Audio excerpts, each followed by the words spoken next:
C'est la plus grande foire biologique et écologique de la région. Le festival Avenir au naturel se tient tous les ans à l'Almain, en Isère. Cette année, l'association organisatrice en a profité pour promouvoir les poules à la maison. 100 familles ont reçu 2 poules qu'elles élèveront dans leur jardin. Claire Schaffner, Cédric Le Poitvin. Première rencontre entre Arola et ses nouveaux animaux de compagnie. Sa mère a gagné 2 poules et leur poulailler. Comme elle, 100 familles ont choisi d'adopter des gallinacés.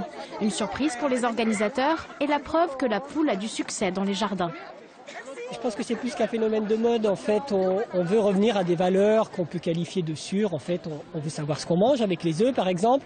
Et puis, on veut aussi mettre un peu de vie dans sa maison. Et les poules, finalement, c'est des animaux de compagnie qui valent bien les hamsters, lézards et autres migales. Donc, non, je pense que c'est simplement une attente profonde de certaines personnes.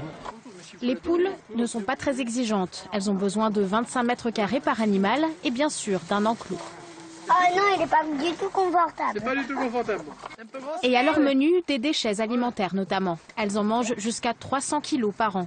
Un avantage pour leurs propriétaires, même si ce qu'ils apprécient, c'est surtout...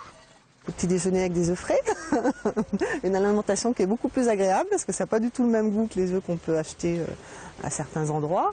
Et puis ça fait de la compagnie, quoi. Ça permet aux enfants de voir respecter aussi les animaux, voilà, que ça a aussi besoin d'être nourri, de manger, d'être soigné.